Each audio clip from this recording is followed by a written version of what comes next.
So guys, pasensya na kayo kung medyo informal yung vlog natin, no? Kasi mag-update lang talaga ako ng aking bill is kasi grabe talaga. Na-appreciate ko yung inyong follow-up. Kung kumusta na daw ba yung bill is ko, ano na daw ba yung mga update, ano na daw ba ganap, na-resolve na daw ba yung bill is ko. And then of course, patuloy po ako nagbabasa ng inyong mga comments and na-appreciate ko yon lahat, no? Yung mga pakikiramay nyo sa aking account. Sa nangyari nga pong hacking issue po sa account ko.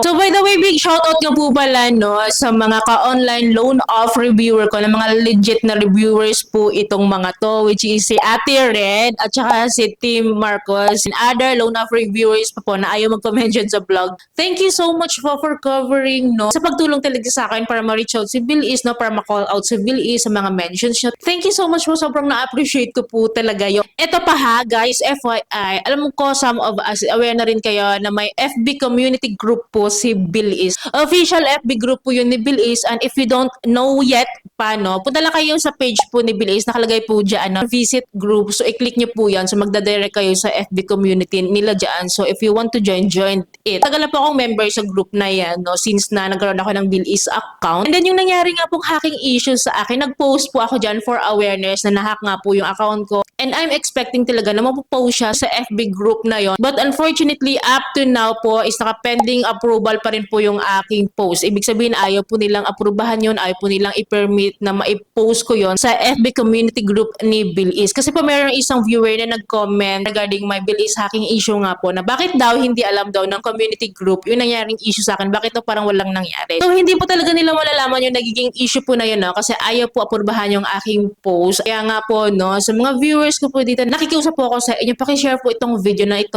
kung may kakilala po kayo sa Bill Is, kung may mga Bill Is user pa po dito, pakishare po itong video na ito to spread awareness and hindi po tayo naninira dito. Gusto lang po talaga natin, no, na madinig tayo ni Bill Is, maging aware talaga tayo dito sa issue na ito kasi hindi siya biro guys, kapirahan po ito. Ang hirap pong kitain ang pera ngayon, ang hirap pong magbayad sa utang na hindi mo naman inutang. Kaya guys, please pakishare po itong video na ito. It's my obligation and it's my responsibility din na magkaroon talaga ng follow-up video regarding doon nga po sa nagiging issue ko sa Bill Is na nalimas yung aking loan offer dito. And ito na nga, as of today, Merry Christmas Bill Is. Pero unfortunately po, wala pa po silang response sa akin regarding sa kinakonduct nilang investigation. In short po, hindi pa rin po na-resolve yung aking problema dito sa Bill Is na nalimas yung aking loan offer at meron pa rin po akong breakdown of payments po for 7 months to pay na hindi ko kinash loan. So, diba, December 13 yun na naganap talaga ang hacking sa akin. Nalimas yung aking cash loan offer. And then, ano nang petsa ngayon, Bill Is? Paskong Pasko na, wala pa rin kayong update. So, I think itong operation department po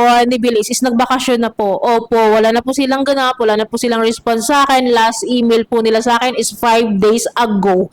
Yes. So, yung time po na nangyari yung incidents na yun, yung nag-report po ako sa kanila, no. Araw-araw po silang nag-i-email sa akin after December 18, I think, no. December 18 yung last email nila sa akin about sa investigation nga po na kinakonduct daw nila. So after that po, wala na silang email after this Christmas talaga. Wala nang ganap. Pina-follow up ko na naman sila sa email na kamusta na yung investigation nyo, ano nang ganap, ano nang balita, paki-update naman ako, please, paki-update nyo ko. Ginaganon ko na po si Bilis, pero unfortunately po, hindi po sila nagre-respond. I think nasa bakasyon na talaga sila, guys. I don't know kung kailan sila magre-respond sa akin. I don't know kailan matatapos yung sinasabi nilang investigation. So, yun po yung update ko sa inyo, guys. Wala pa rin po tayong mapalang sagot at matinong sagot na makukuha kay Bill Is kasi ganun pa rin naman daw under investigation. And 5 days ago na nga po, hindi pa rin po sila nag-update. Grabe, no? Grabe lang talaga tratuhin ni Bill Is itong ganitong issue na ito. Naiinis lang kasi ako, no? Kasi ang dami nilang mga promotions online, no? Updated sila up to now. Updated sila sa Facebook page nila, no? Updating sila sa mga promotions, sa mga marketing nila.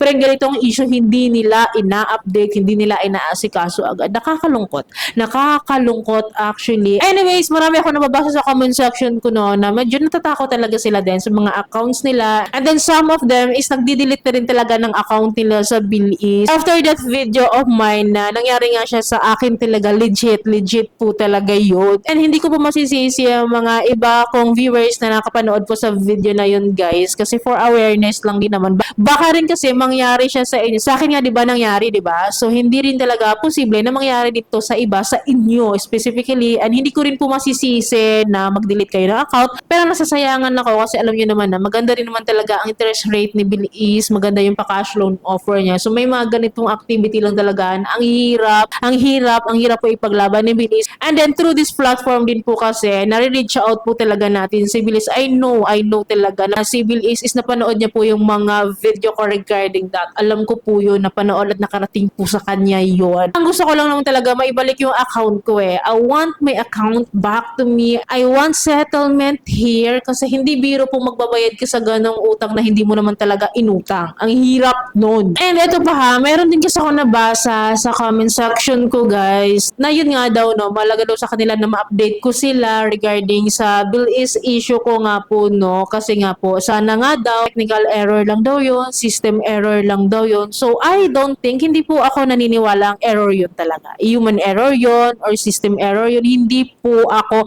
naniniwala. So, bakit po? Kasi magkaibang araw ginawa eh, iba-ibang araw. Hindi siya one-time transaction lang guys. So, iba-ibang araw yung ginawa. Inabangan yung account ko talaga as in. Inabangan siya guys. Inabangan siya. At hindi ako naniniwalang error lang yung nangyari kasi pinalitan nila yung email account ko.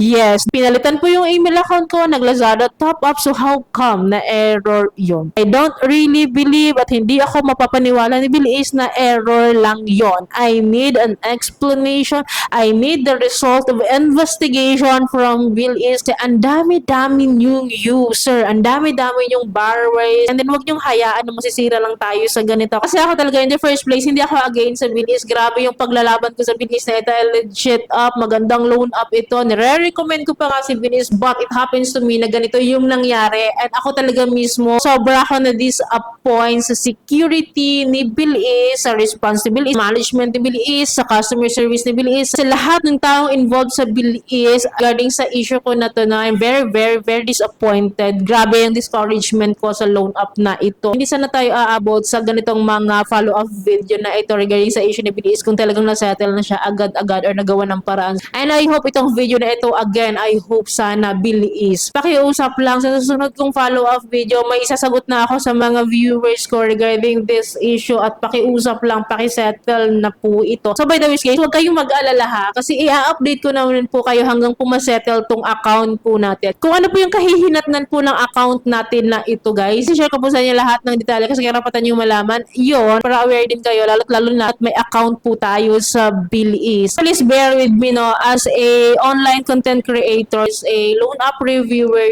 Of course, napatuloy pa rin ako nag-uploads ng mga videos regarding mga loan app reviews, tips. Tuloy pa rin po tayong magsaliksik ng iba't ibang loan apps. No, hindi lang po sa bilis umiikot yung buhay natin, but don't worry, again po, hindi ko po papabayaan talaga yung naging issue ko dito. Of course, no, napakahalaga sa akin ang issue na ito kasi kaperahan to, account ko to, information ko po ito. Information ko po yung nakakaya malaking bagay sa akin yun. Of course, kaya stay tuned lang kayo every time po na magkaroon ako ng update regarding Bill is. Hindi ko na masyadong pahabain yung video, but one thing is for sure, mag-update ako na mag-update sa inyo. I-share ko yan sa inyo. Thank you guys for watching this video po. Bye!